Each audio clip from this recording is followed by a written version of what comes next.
Cropping Up Stockers, Zach the Stock Cropper, coming to you on a sultry Friday afternoon. Dry heat is upon us. The forecast looks really hot and dry for the next, I don't know, 2 weeks. So we're getting geared up. I've got my Gatorade so I can stay hydrated while I bring you our information this week.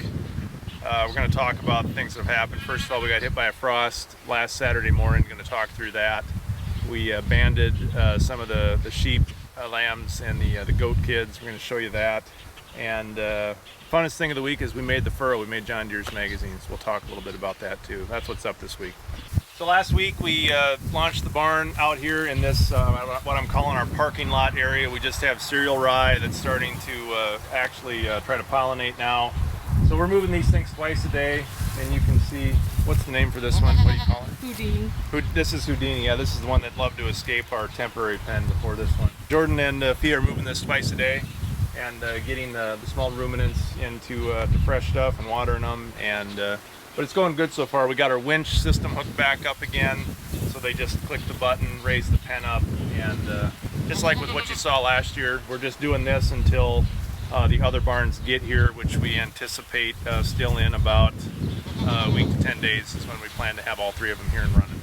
So last Saturday morning we had something happen that doesn't happen very often in northern Iowa. We had a Memorial Day frost, which the last time it frosted that late, I think that I can remember, it was 1992 when I was 12 years old, and that was Father's Day frost in June, which was really rare. But nonetheless, we got down to about 34 degrees, and that caused at ground level a pretty decent frost event here in North Iowa and Minnesota and Wisconsin. It affected a huge area.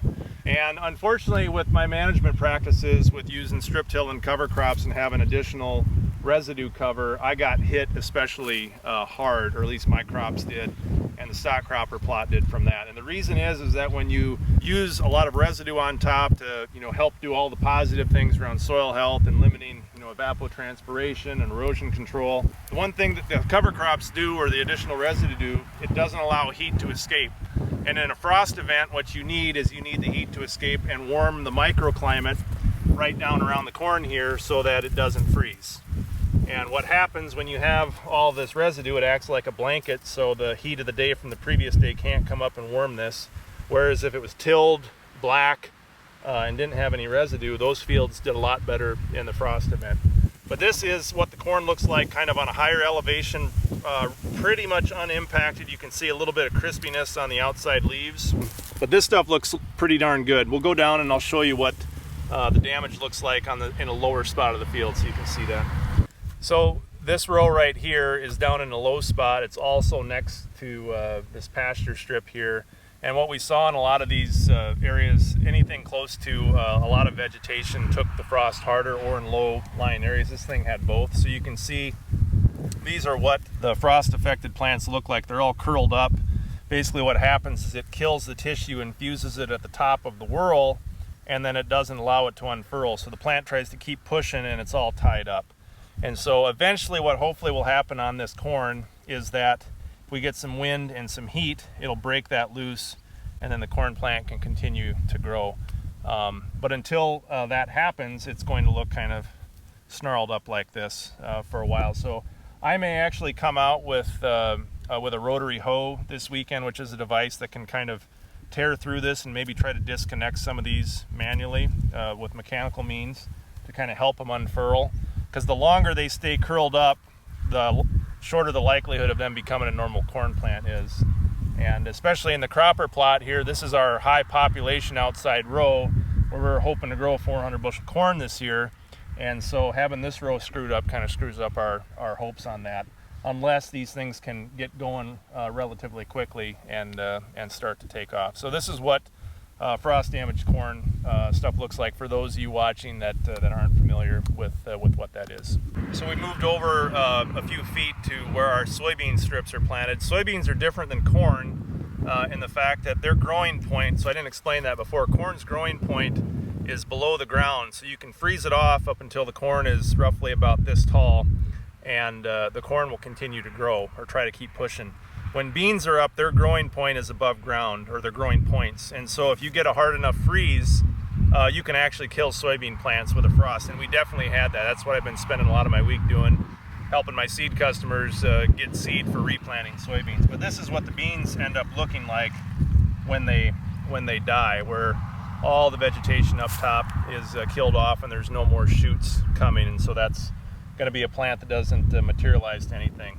I think for the most part out here we have enough green tissue left and enough viable growing points that we're going to be okay, but our beans were definitely impacted by this in the stock cropper plot too from this event. So we're going into a really hot dry period, which is definitely concerning, because here on the stock cropper plot we've only had about 2 inches of rain total for the season since the start of April, so we are dry here. The forecast is pretty concerning, and it may actually impact how well our pastures and some of our other things grow. So right now our pastures are about a foot tall, which is about where they were last year at this time.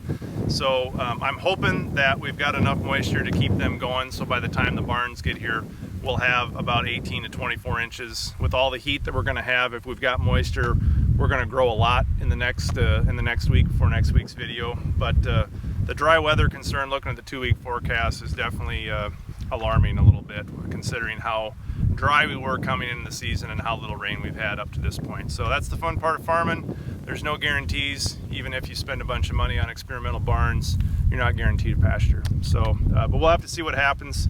The forecast can change, but it is a matter of concern right now. Well, this is our nice little male Nubian Furrow goat cross that we had, and it was time to get them castrated this week, or all the males here in the pen. And so Fia and Juice tag teamed that, and just wanted to show people that don't know how you castrate or band a goat. You have this handy dandy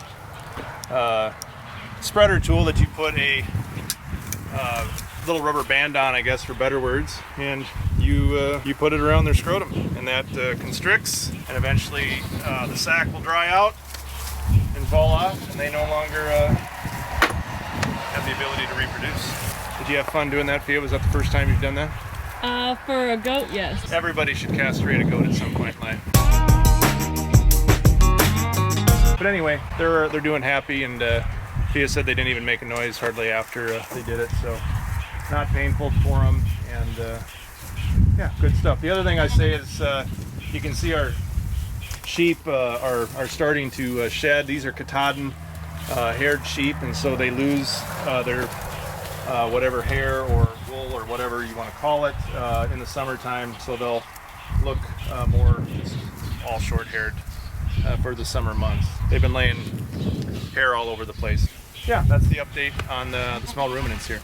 So this next week we're going to have a lot of stuff happening here at the stock cropper. It's going to be the week before, hopefully, if everything goes according to plan, the barns will be launched. I'm hoping next weekend at some point. We still have to get our new big barn up here. We'll have this barn out in the field like we talked about, and then Juice and Fia are going to construct a temporary small 10-foot barn, 10-foot wide barn, until the one from Dawn arrives here later this summer. So we've got to go and get pigs. We've got sources or feeder pigs from 2 different sources that we're going to be bringing in for. We'll have 2 different barns with pigs in them this year. We've got to get the cattle from Ball Vance Cattle up the road down here, and we've got to get the chickens from my farm that we showed you last week moved over as well. And there's just a ton of stuff to get finished up, and Juice and Fia are going to be very busy in final preps with the hope of next weekend. I don't know that we'll have a video with everything in the field yet, but we will be working in the next weekend to hopefully get stuff set, and then we will start moving the barns through. I'm hoping that weekend or the week of Flag Day, June 14th is the plan right now. So that's kind of an update at the week ahead. A couple other chunks of news to talk about. So if you haven't seen our links on Twitter or Facebook or the other social channels, we had a really great article written about the project from last summer. I actually did the interview in January with Dean Houghton of the Furrow, John Deere's magazine that goes out all over the place, and had some beautiful pictures of the project last summer, and he just did a fantastic job. So Dean, if you're watching, thank you. John Deere, thank you for putting our story on such a big and great platform. So that's one cool thing. So check that out if you haven't seen it. The other thing, I just got off the phone with Jason Mauck out in Indiana, and we've been talking about how we're going to debut the new Cluster Cluck mini barn that in collaboration with Underground Agriculture and Dawn Equipment. They're working on it right now. They started constructing it here this week. But Jason is wanting to move his field day back, and so he gave me permission to say that he is going to be moving the field day back now to July 17th. So if he doesn't tweet that out before this video comes out, that's the plan for his new field day. So if you're planning on going that and seeing the new stock cropper barn there, it's going to be essentially about 3 weeks later than what we planned originally. And the plan for then is still to have the stock cropper barn there at Jason's new property that he's in the process of purchasing outside of Indianapolis there. So I think that's it for this week. Hope for rain, hope for less heat. Doesn't look like either going to happen, but hope floats, I guess, as the saying goes. So thanks for watching. Have a great weekend.